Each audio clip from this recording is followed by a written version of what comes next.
네, 안녕하세요. 김하희쌤입니다. 공직사 민법 한 번에 끝내는 이론 강의 22강 시작합니다. 네, 교재는 초초요약집으로 한 권의 개론과 민법 다 같이 들어있습니다. 교재 구입 방법은 이 영상 제일 마지막 부분에 소개됩니다.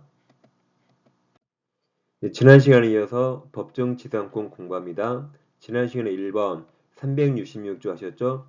오늘 공부할 게 관법지고 3번 마지막 영상에 제가 다 자세히 설명드려요. 지금 이게 한 페이지하고 그다음에 이 두 페이지로 모든 법정 사건 다 끝납니다.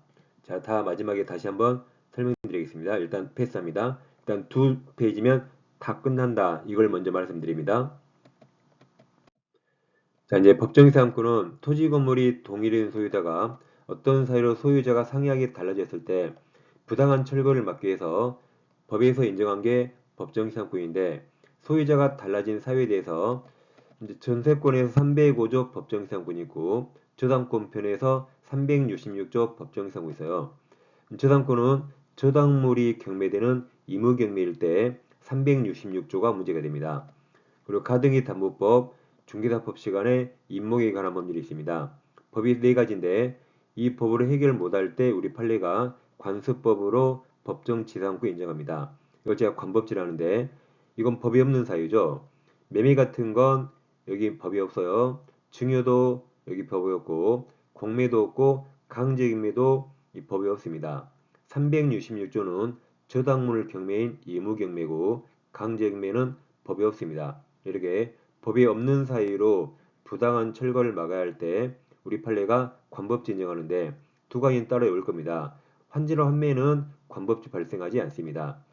얘들까지 인정하면 환장할까봐 이 환자 두 개는 법정지상권 인정되지 않습니다. 무슨 말인지 자세히 보겠습니다.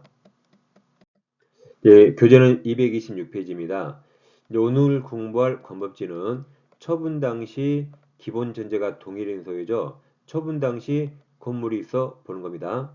즉 처분 당시 동일인 소유 건물이 있다가 처분으로 소유자 달라지면 그때 관법지 발생합니다. 근데 관법지는 임의규정이에요. 임의규정 성격이라 관법지 배제 약정이나 포기 특약 유효입니다. 그래서 이 특약하면 관법지 발생하지 않아요. 따라서 관법지가 발생하려면 이런 배제 특약이 없어야 그때 관법지가 발생합니다. 그럼 처분이란 아까 보신 것처럼 법에 없는 사유, 매매, 증여, 경매, 공매, 강제 경매 등으로 소유자가 달라진 겁니다. 근데 환주하면 안 된다 했습니다. 그래서 처분 당시 토지 건물이 동일인 소유다가 이런 법이 없는 사유로 소유자가 달라지면 관법지 발생합니다. 자, 예를 들어서 갑에게 토지 건물이 있어요. 갑과 을의 사이가 엄청 친해서 건물만 팝니다. 그럼 토지는 갑 그대로인데 을이 등기하면 을이 소유권 취득합니다. 사이가 워낙 좋아서 올해는 건물만 사고 토지는 내년에 사기로 했어요.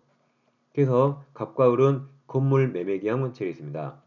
근데 갑자기 중간에 사이가 왼수가 되네요. 그래서 갑이 내 땅에서 건물 철거해라고 을에게 철거 청구했습니다. 그럼 갑과 을은 건물만 샀죠. 이 건물로 해서 둘이 토지 사용 계약 한 적 없습니다. 예를 들어 둘이 토지 임대차 한 적 없죠. 토지 전세권 안 했죠.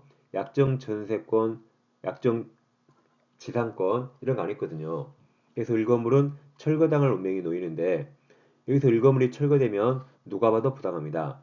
갑이 토지 건물 둘 다 가지고 있다가 예를 들어 건물만 100억 받고 팔았어요. 그럼 100억 받아놓고 철거를 하면 되겠습니까? 안 되겠죠. 이때 그래서 법에서 우리 판례가 관습법으로 법정지상권 인정해 줍니다. 그럼 법정지상권 인정되면 지난번에 공부한 약정지상권하고 똑같아요. 일반 지상권하고 똑같이 약정지상권 법률 규정이 다 같이 인정됩니다. 그래서 체당기간도 5년, 15년, 30년 그대로 적용되고 지료도 2년 연체하면 소멸당할 수 있습니다. 네, 여기 관법지는 잘 보세요. 매매 처분 당시 동일 소유 건물이 있죠. 처분 당시 건물이 있다가 처분으로 소유자 달라지면 관법지 발생합니다. 자, 그 공식대로 처분 당시 건물이 있어 없어 동일인 건물이 있죠.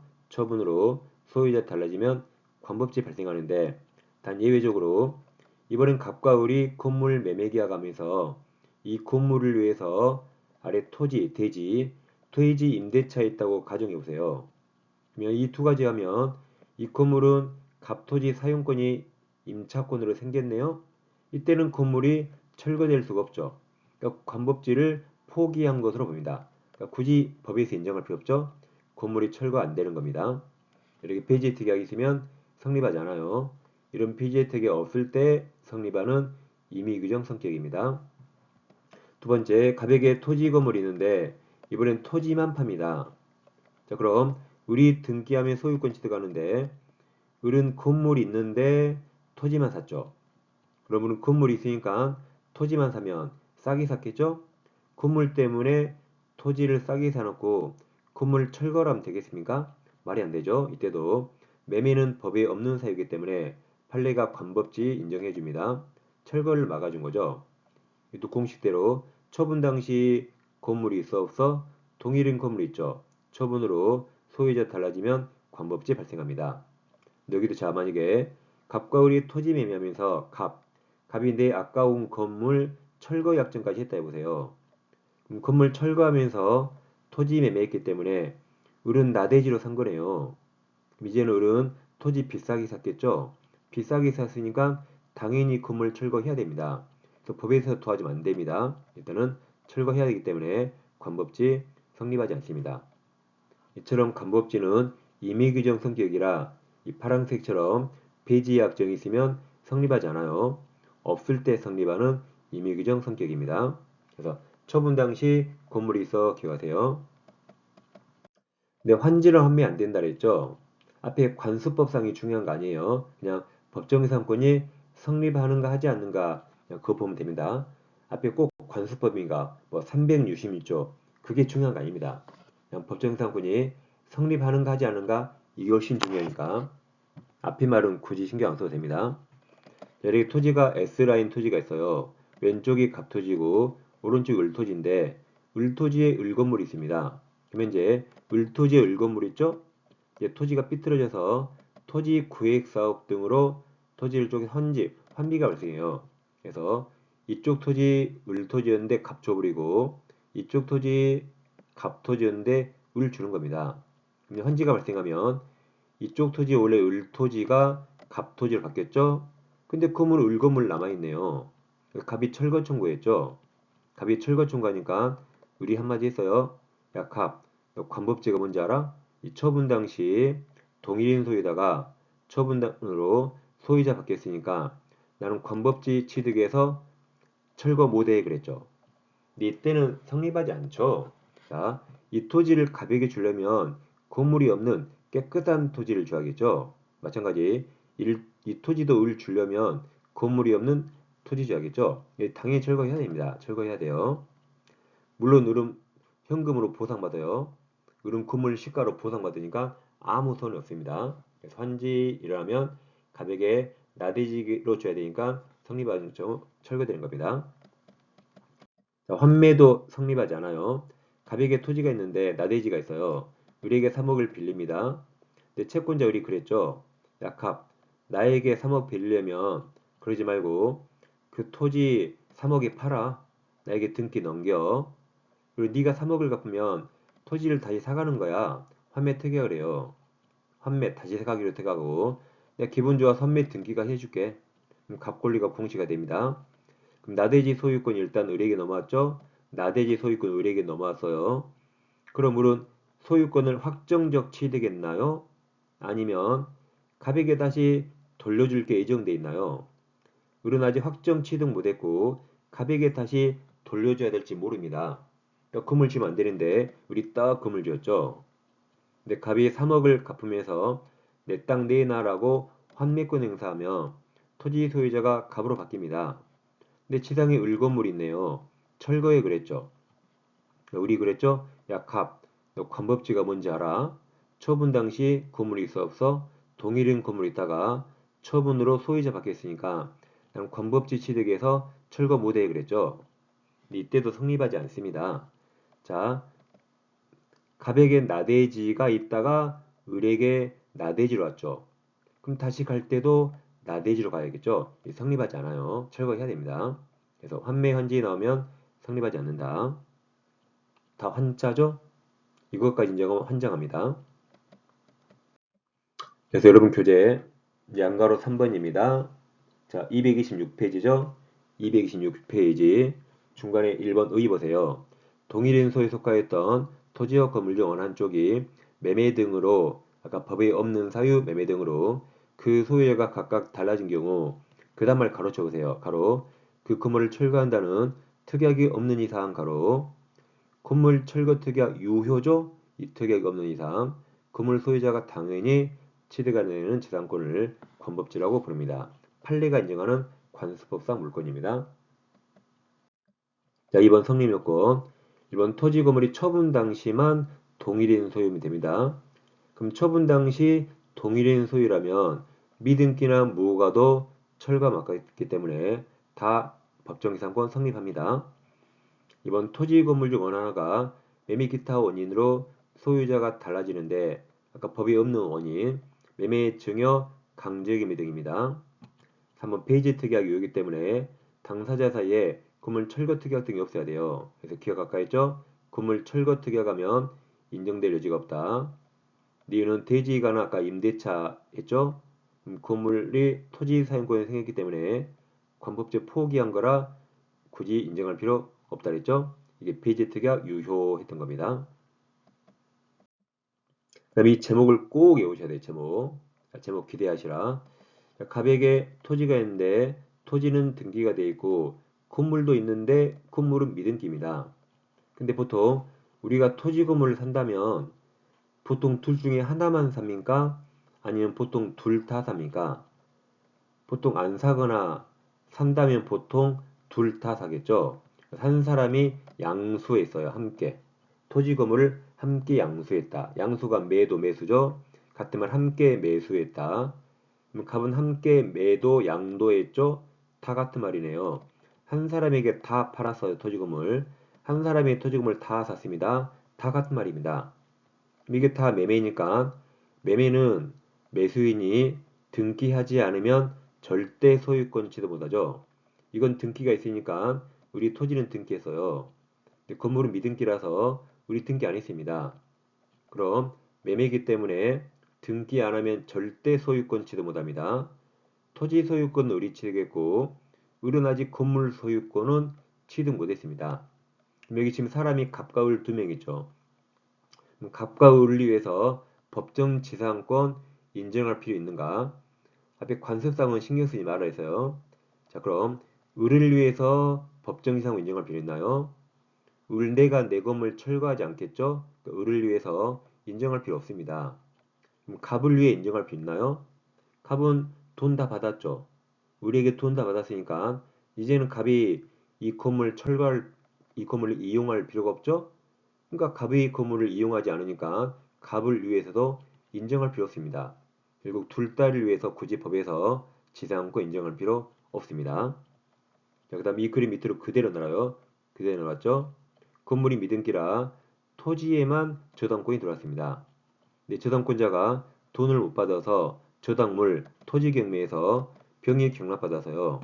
건물 있죠? 이제는 저당물 경매이기 때문에 366조 법정지상권 성립할 것인가? 그럼 366조는 지난 시간에 자, 설정 당시 동일인 소유 건물 있나요? 설정 당시 동일인 소유 아니네요. 토지는 을소유, 건물은 아직 을소유 아니라 동일인 소유 건물이었기 때문에 성립하지 않습니다. 결국 어떤 법정지상권도 성립하지 않네요. 결론이 어떤 법정지상권도 성립하지 않습니다. 그럼 자 이거 보세요. 여기 공통점 위아래 공통점이 뭐예요? 앞이 다 히읗자 히읗 다 히읗자 중에서 히읗 나면 법지 X 히읗 나면 법지 X 히읗이 뭐예요? 함께 양도 매도 등을 말합니다. 히읗이 뭐예요? 함께 양도 매수 등을 말합니다. 이걸 함께 양도 매수를 읽어야 돼요. 그럼 시험에서 자 함께를 상리하게도 맞아요. 이렇게 나오죠. 미등기 건물과 토지를 양수 그러면 건물과 토지를 양수가 함께 양수란 말이죠. 이게 히읗 함께를 기억하시라고 암기법이 히읗 법지 X 아까 환지 환매까지 다 히읗자 그래서 히읗, 법제 X에서요. 히읗이 뭐예요? 함께 양수, 함께 매도입니다. 어떤 법적 형용사건 성립하지 않습니다. 그래서 이제 함께 양수 나오면 그냥 X하고 달려갑니다. 그럼 교재 판가로 3번. 미등기 건물을 자체목에 함께 양도 동그라쳐요. 1번 미등기 건물을 대지 함께 매도 동그라시면 함께 생략도 읽어야 돼요. 미등기 건물과 대지를 매도가 함께 매도죠. 그럼 제일 끝에 관법제는 인정하지 않습니다. 중간에 볼 게 없어요. 오른쪽 페이지 2번. 또 미등기 건물과 대지를 함께 매수 나왔죠. 함께 생략해도 미등기 건물과 대지를 매수 함께죠. 그럼 제일 끝에 366도 성립하지 않습니다. 그러니까 중간에 볼 거 없어요. 나오면 법지 X 확인, 법지 X 확인하면 됩니다. 이제 강제경매를 잠깐 보겠습니다. 이제 강제경매는 중개사법 시간을 공부하는 거죠. 갑에게 X가 있는데 우리 3억 채권 가지고 이제 친형제, 갑과 을이 친형제가 아니라 친형이 친동생한테 3억을 빌려줍니다.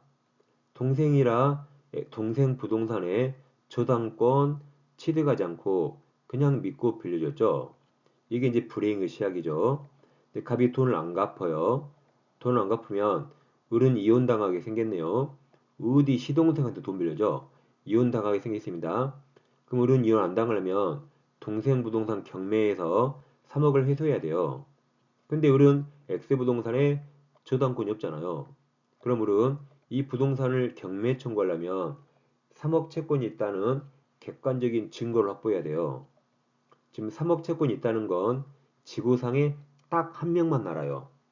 채권이 있다는 건 지구상에 딱 한 명, 누구만 알까요? 갑이요? 갑은 모릅니다. 갑은 돈 빌린 적 없어요. 갑은 그런 사실 모릅니다. 을만 알죠. 그러니까 채권이 있다는 걸 을만 알기 때문에 갑부동산 함부로 경매할 수 없습니다. 그래서 경매하려면 3억 빌려준 돈 갚아라고 대여금 갚아라고 소송을 해야 돼요. 그럼 소장이 갑에게 오면 갑이 아쭈 이것 봐라? 감히 형이 소송을 해? X 빼 돌려버려요. X 팔아버리면 우리 승소하더라도 X부동산에서 3억을 회수한다는 보장이 없기 때문에 보통 민사소송할 때는 채무자 부동산을 가압류를 먼저 합니다. 법에서 가한 임시로 잡아뒀답니다. 가압류해두고 그리고 소장을 보내요. 그럼 소장이 날라오니까 갑이 빼 돌려야지 보니까 이미 가압류로 잡혀 있어서 못 빼돌리죠. 그러니까 보통 이렇게 민사소송할 때는 가압류를 먼저 하고 소송을 진행합니다. 소송에서 을이 승소 판결 받으면 이제 3억 채권이 있다는 객관적 증거를 확보했죠. 이걸 집행 권한으로 저당권이 없는 일반 채권자가 채무자 부동산을 강제기매하는 겁니다. 강제기매면 그러니까 가짜 압류가 진짜 압류로 바뀌어요.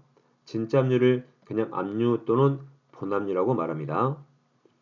그러니까 강제기매할 때는 가압류를 해둔 게 더 유리하죠. 근데 모르면 못하는 거죠. 시간 없으면 못하는 겁니다. 아무튼 먼저 해두고 소송에서 강제징매에서 압류 효력이 생기는 게 이게 훨씬 더 안전하고 좋습니다. 근데 이건 선택이고 모르면 못하는 겁니다. 자, 그럼 이제 강제징매와 법정기상권 관법지 보겠습니다. 자, 두 가지 비교해봐요. 갑에게 토지 건물이 있습니다. 갑에게 나대지만 있어요. 토지에 저당권이나 방금 보신 것처럼 압류, 가압류가 들어오고 또 토지의 저당권이나 압류, 가압류가 들어옵니다. 잘 보세요. 여러분 생각에 1번, 2번 어느 쪽에 법정지상권이 생길까요? 여러분 생각에 1번, 2번 위아래 어느 쪽에 법정지상권이 생길까요? 위쪽이죠. 여기는 자 토지에 뭔가 제한문이 들어왔을 때 이미 건물 있잖아요. 건물 있죠? 여기는 끝까지 건물 있게 법으로 도와주는데 여기는 토지의 저당권이나 압류, 가압류 뭔가 제한이 들어왔을 때 나대지죠. 끝까지 나대지로 가게 법에서 저당권을 안 도와줍니다. 이렇게 모든 법정지상권은 1초 만에 끝납니다. 자, 지난 시간에도 1초 만에 끝난다 했죠? 1초 만에 끝납니다. 항상 부동산에 뭔가 제한이 들어왔을 때 건물이 있는 거 알고 들어왔죠? 끝까지 건물이 있어요. 여기는 제한이 들어왔을 때 건물 없었죠? 끝까지 건물 없어야 됩니다. 이렇게 1초 만에 끝나는 겁니다. 자, 그래서 이 1번 사례는 건물 있는 토지에 제한이 들어서 돈 적게 빌려줄 것이고 이 나대지이기 때문에 돈을 많이 빌려줬을 겁니다. 1번 사례에서 토지가 강제경매가 나왔죠. 강제경매란 저당권이 경매한 거 아니에요. 아까 압류, 가압류식으로 경매하고 을이 경락받아서요. 이 건물은 법정이상권 성립하기 때문에 철거되지 않습니다. 그럼 철거 안 되면 우리 토지 경락가를 적게 써야 되는데 여기도 돈 적게 빌려줘서 이 경락대금으로 충분히 채권해서 하기 때문에 법정이상권 인정돼도 상관없습니다. 여기는 나대지에 돈 많이 빌려줬는데 갑이 멋대로 세 번째 건물 짓네요. 이제 또 토지가 강제경매가 나왔습니다. 강제경매란 저당권이 경매한 거 아니에요. 아까처럼 가압류, 압류 같은 게 강제경매고 을이 경락받으면 건물 있죠? 이 건물은 법정이상권 인정되지 않기 때문에 철거해야 됩니다. 철거해야 을이 경락대금을 나대지 가치로 많이 써서 이 높은 대금으로 이자들이 채권에서 할 수 있습니다. 결론이자 경매에 나오면 항상 말소기준권력 기준입니다. 경매하면 여기는 매각대금 완납시가 오답으로 제일 많이 나오고 매각대금 완납시 X 부동산에 세 가지 다 있다면 셋 중에 날짜 제일 빠른 게 말소기준권입니다. 그럼 셋 중에 날짜 제일 빠른 당시에 건물이 있었다면 법정이상권 인정되고 이 셋 중에 날짜 제일 빠른 당시에 나대지였죠. 건물이 후에 생겼죠? 그럼 셋 중에 날짜 제일 빠른 게 말소 기준 권리고 그 당시 건물을 썼다면 성립하지 않습니다. 성립하지 않죠? 자, 그럼 만약에 잡으세요. 이제 저당권자가 토지경매요. 저당권자가 토지경매하면 이제 의무경매고 이제 366조 법정지상권이 인정됩니까? 366 인정됩니까? 이 결론은 똑같아야 돼요. 결론 똑같습니다. 자, 여기 저당권 설정 당시 건물이 있어 없어? 있잖아요. 그럼 성립합니다. 자, 가압류, 압류로 강제경매하면 이게 성립하고 저당권이 경매하면 성립 안 하면 그건 완전히 사기죠. 결론은 똑같습니다. 그래서 아까 앞에 366조 이 성이 중요한 거 아니에요. 법지 이름은 똑같다. 관습법상 이 성이 안 중요해요. 이름은 똑같습니다. 이름은 똑같다. 아리새로 저당권자가 토지 경매하면 의무 경매입니다. 그럼 366조 성립합니까? 결론은 똑같이 성립하지 않아야 돼요. 여기 설정 당시 건물이 있어 없어? 없으니까 성립하지 않습니다. 결론은 똑같습니다. 앞에 366인가 관습법인가 성이 중요한 거 아니에요. 이름은 똑같다. 이름은 똑같습니다. 이처럼 모든 법정지상권은 부동산에 안 좋은 거 뭔가 제한이 들어왔죠. 그때 건물이 있었으면 끝까지 있게 도와줘서 법지 성립하고 제한이 들어왔을 때 건물 없고 나대지였죠. 그럼 끝까지는 나대지로 가니까 어떤 법정지상권도 성립하지 않습니다. 이 모든 법정지상권은 1초 만에 끝납니다. 알았어. 1.5초. 1.5초만 빼네요. 1초는 약간 뻥입니다. 1.5초 만에 끝납니다. 네, 교재로 확인해 보겠습니다. 227페이지죠. 자, 방가로선 강제미 관법지 나오면 항상 경매는 말소 기준 권리입니다. 동그라미 1번 토지 또는 그 지상금을 소유권이 강제 경매로 인하여 그 절차상 매수인, 경락인에게 이전되는 경우 매각 등 완납 시 이게 오답으로 가장 많이 나옵니다. 말소 기준 권리고 매각 등 완납이 아닙니다. 아니라 강제 경매 개시 결정으로 가로쳐나요 압류 효력이 발생할 때 가로 기준으로 합니다. 그러니까 1번은 가압류가 보입니까? 가압류 안 보이죠? 그냥 곧바로 압류한 거죠? 그럼 압류가 제일 빠르니까 압류 발생할 때를 기준으로 토지와 지상 건물이 동일인에게 속한지에 따라 관법제의 성립을 가려야 되고 2번 강제경매 목적이 된 토지 또는 그 지상 건물이 대하여 가압류 동그라미 쳐요. 가압류가 제일 빠르죠? 되어 있다가 그 가압류가 강제경매 개시 결정으로 인하여 본압류로 이행되어 경매 절차가 진행된 경우에 가로쳐나요 가압류력이 발생할 때 가로 기준으로 토지와 지상 건물이 동일인에 속하는가를 판단합니다. 3번 나아가 강제경매 목적이 된 토지 또는 그 지상 건물에 관하여 강제경매를 위한 압류나 그 압류의 선행 빠르단 말이죠. 선행한 가압류가 있기 이전 이전에 자 저당권 동그라미 쳐요. 여기는 저당권, 가압류, 압류 셋 다 있죠. 셋 중에 뭐가 제일 빠르죠? 저당권이 제일 빠릅니다. 저당권이 설정되어 있다가 그 후 강제경매 동그라미 저당물 경매 의무경매가 아니라 강제경매 강제경매로 인해 그 저당권이 소멸하는 경우에 가로칩니다. 저당권 설정 당시 가로 기준으로 토지 저당 건물이 동일인에게 속하는지에 따라 판단합니다. 결국 셋 중에 제일 빠른 게 기준, 말소 기준 권리 생각하세요. 이건 이제 기출특강이 나옵니다. 공유와 관법제가 나오는데 우리 공유 공부한 건 똑같습니다. 공유 지분은 내 거라 자유롭게 처분할 수 있죠. 공유물 보존행위는 각자 하고 관리행위는 지분 과반수, 처분 변경이 공유물은 전원동의 얻어야 됩니다. 공유는 토지와 건물을 나눠요. 먼저 토지를 공유, 토지가 공유네요. 토지를 갑을병 3명이 공유하고 지당에 갑건물이 있어요. 갑건물에 갑 지분이 있으니까 어느 정도 동일인 소유입니다. 그래서 공유물이 토지입니까? 건물입니까? 공유물이 토지죠. 공유물에 지상권이든 뭐 법정지상권, 법정지상권이 공유물에 생겨요. 공유자 3명에게 유리합니까? 불리합니까? 토지에 지상권이 생겼단 말은 제한물권이죠. 갑을병은 우리 토지 30년간 사용 못하는 거죠. 미국 공유물 보존 관리 처분력이 어딜까요? 셋 중에 공유물 엄청난 처분행위죠. 우리 토지 갑을병은 30년 사용 못할 엄청난 처분행위고 처분행위는 전원동이 있을 때만 생깁니다. 전원동이 있을 때만 생겨요. 그래서 이게 처분행위라 여기처럼 전원동이 하면 됩니다. 그럼 여기서 자 갑이 자기 토지 지분을 전매했어요. 토지 지분을 전매하면 지분 처분은 다른 공유자 동의 필요 없죠? 전원동이 없으니까 법정이상은 성립하지 않아요. 근데 갑이 건물 지을 때 을동이 얻었거든요. 갑과 을 지분이 과반수가 넘어서 과반수 동의로 건물 지었습니다. 그럼 전원동이 아니죠? 그러니까 법정이상권 성립하지 않아요. 이번엔 자, 3명이 공유물을 분할합니다.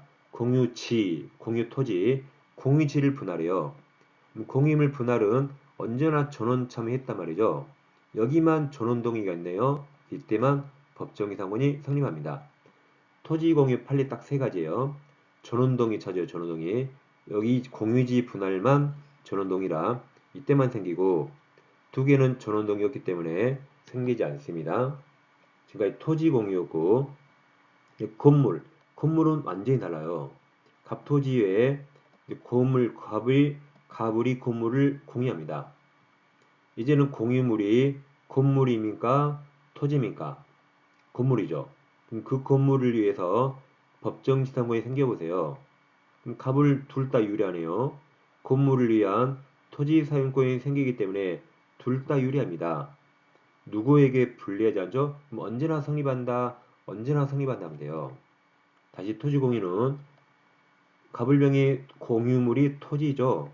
그 공유물에 지상권이 생기는 것은 제한물권이라 공유자에게 엄청나게 불리합니다. 우리 땅 30년 사용 못할 수 있어요. 그럼 엄청난 처분행위라 전원동이 있을 때만 생깁니다. 셋 중에 전원동의는 공유물 분할만 있습니다. 공유지 분할. 반면 건물 공유는 공유물에 법정상황이 생기면 공유자 누구에게나 유리하니까 그냥 무조건 생긴다 하시면 됩니다. 2개 잘 비교하세요. 그래서 토지 공유자 나왔죠? 이 지문의 제일 끝에 항상 객관식은 끝부분을 놔요. 법지가 성립하는가? 토지 공유 나왔죠? 그러면 전원동 있을 때 여기 지분만 전매는 전원동이 없죠? 제일 그때 성립할 수 없다고 그냥 달려가면 돼요.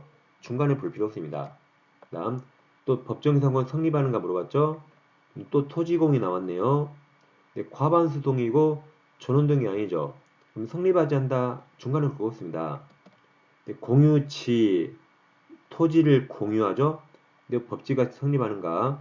공유지 분할은 전원동이 얻었단 말이죠. 그러니까 이때만 취득한다 성립한다고. 토지 공유라고 파란색 토지 공유 확인했죠. 그러면 전원동이 있는 거 없죠. 지분 전매 전원동이 없죠. 공유지분을 전원동이 있죠. 여기만 성립하고 나머지 성립하지 않습니다. 자, 이제 지금까지 법정기상권 지난 21강부터 지금 22강 다 공부해서요. 마지막 한꺼번에 두 페이지로 다 정리합니다. A4는 한 페이지도 안 돼요. 366조는 설정 당시 건물이 있어 없어? 있으면 있고 없으면 없는데 예외가 따가나 공동저당후 신축 나올 때만 성립하지 않습니다. 관법지는 처분 당시 건물이 있어 없어? 건물이 있었으면 성립하는데 관법지는 임의규제 성격이라 건물 철거 약정하거나 대지 임대차하면 성립하지 않습니다. 법제 X 함께 양도 함께 매도 함께 매수 등 나면 법제 X 성립하지 않습니다. 강제임의는 매각 대금 완납시 기준하면 틀리고 말소 기준 원리 그래서 가압류가 없으면 압류율 발생시 기준이고 가압류가 먼저 있고 경매가 나오면 가압류를 발생시 저당권이 제일 먼저 있고 가압류 압류가 되고 경매가 나오면 저당권이 제일 빠르니까 저당 설정 당시를 기준으로 판단합니다. 공유 두 가지 토지 공유와 건물 공유 달라요. 토지 공유는 토지에 지상권이 생기면 공유자에게 불리하니까 전원동이 있을 때만 생깁니다. 지분점의 전원동이 아니라 생기지 않는다. 과반수동이라 생기지 않는다. 공유지분날은 전원동이 여기서 생길 때만 생깁니다. 건물공유는 공유물이 건물이죠. 공유자에게 이 건물에 공유물에 지상권이 생기면 모든 공유자에게 유리하니까 그냥 무조건 생긴다 하면 됩니다. 이 두 페이지로 싹 끝나고 반드시 기출특강으로 꼭 문제를 확인하셔야 정말로 여러분 것이 되는 겁니다. 어때요? 민법이 가장 어렵다는 법정기상권 6개로 딱 제가 완벽히 정리했습니다. 227페이지 마지막 분묘기지권 하겠습니다. 분묘기지권은 법조문이 없지만 대법원 판례가 인정한 지상권 유효사의 관습법사 물권입니다. 그리고 관습법사 물권 관분양 외웠거든요. 방금 관습법상 법지했고 분묘기지권 동산 양도단 뭐 있어요. 이제 분묘기지권은 갑토지의 을이 분묘를 소유합니다. 을아버지예요. 분묘는 을 소유인데 분묘를 소유하기 위해서 타인 토지를 사용하는 게 분묘기지권이고 그러니까 내 토지면 필요 없는 거죠. 타인 토지라 필요하니까 이게 지상권유사의 물권이랍니다. 그럼 을은 갑토지를 점유하는데 이 점유는 타주점유죠. 그럼 이제 분묘기권 성립 요건을 보겠습니다. 이건 요약집 없어요. 기출문제 풀면 다 나옵니다. 자, 먼저 이 셋 중에 하나가 필요하고 시신이 있고 봉분이 있어야 돼요. 그럼 셋 중에 하나가 먼저 갑토지 갑산이 있는데 친구 을 아버지가 돌아가셔서 갑이 내 땅이 묘소라고 승낙해서 토지 소유자 승낙 얻어서 을이 묘를 서면 을은 분묘기지권 취득합니다. 다음 갑토지에 갑의 분묘가 있어요. 그럼 내 땅이라 갑은 분묘기지권 필요 없죠? 필요 없는데 이 토지를 을에게 양도 매도하는데 토지를 팔 때는 이 분묘를 어떻게 할까? 반드시 특약을 해야 돼요. 뭐 철거한다, 뭐 이장한다, 2년 후에 이장한다 등등 특약을 해야 되는데 분묘에 관한 아무 특약 없이 토지 팔아버리면 을이 토지 소유권 취득하는 순간 이제 갑은 내 토지가 아니에요. 타인 토지에 분묘를 가지게 되죠. 그럼 을이 토지 소유권 취득하는 순간 갑은 분묘기지권을 취득해버립니다. 을은 열받아 죽겠죠. 기껏 비싼 돈 주고 샀는데 분묘가 있는 토지를 취득하게 됩니다. 열받아 죽겠죠? 그러니까 당연히 갑은 지료를 지급해야 되고 이때는 분묘기지권이 성립한 때부터 지료를 지급해야 됩니다. 성립한 때부터요. 근데 이제 갑토지에 을이 무단 불법으로 묘를 썼어요. 무단 묘를 쓰더라도 이 상태로 20년간 봉제사를 지내면 분묘기지권을 시효취득합니다. 토지 소유권이 아니에요. 분묘는 이때는 지료 지급해야 되는데 이때는 토지 소유자가 지금 분묘기지권 시효취득을 모를 수 있죠? 모를 수 있으니까 안때가 이제 갑이 알고 지료를 청구했어. 갑이 분묘기권이 시효취득 됐다는 걸 알고 지료를 청구한 때 그때부터 지료 지급 의무가 있습니다. 그러니까 비교할게 토지를 양도해서 분묘기지권이 성립하면 성립한 때부터 지료를 지급해야 되고 분묘기지권이 시효취득했죠? 그러면 소유자가 이 사실을 모를 수 있으니까 알고 나서 지료를 청구한 때부터 지료를 지급할 의무가 있습니다. 근데 여러분 2차 과목 중개사법 시간에 장사 등에 관한 법률이 나와요. 그걸 장사법이라 알고 이게 2001년에 시행되거든요. 2001년에 시행된 장사법에서 이제 분묘기지권을 취득시하지 못한다는 취지의 규정이 생겼습니다. 근데 우리 판례는 그 규정을 이 법이 시행되기 전에 죽은 사람은 내 후손들이 분묘기지권 시효 취득할 수 있다라고 알고 죽었으니까 편하게 주무시라고 이 묘는 오늘도 분묘기지권 시효 취득 인정해줍니다. 근데 이 법이 시행된 후에 죽은 사람은 이 법을 알 거라고 생각해요. 그럼 이제 내 후손들이 분묘기지권 시효 취득하지 못할 거라고 알고 죽었죠? 그러니까 이때는 성립을 인정하지 않습니다. 그래서 이게 셋 중에 하나가 있으면서 안에 꼭 시체, 사람 시신이 있어야 돼요. 시신이 없는 가짜면 안 됩니다. 그리고 분묘기지권은 등기할 수 없기 때문에 봉분이 있어서 봉분이 공시 기능합니다. 봉분이 있어야 돼요. 평장, 암장은 제3자가 인식할 수 없기 때문에 분묘기지권 인정하지 않습니다. 자, 여기까지 하겠습니다. 자, 그래서 초초역집 한 권에 개로민법 다 들어있고 기출문제집도 개로민법 다 포함되어 있습니다. 이 두 권이면 충분히 1차 기할 수 있습니다. 구입하실 분은 아래 상을 참고해주세요. 교재 이름도 두 권 꼭 이렇게 적어주세요. 그럼 올바른 배송이 이루어집니다. 그리고 기출문제도 꼭 확인하셔야 됩니다. 네, 그럼 저는 다음 시간에 이어서 진행하겠습니다. 감사합니다.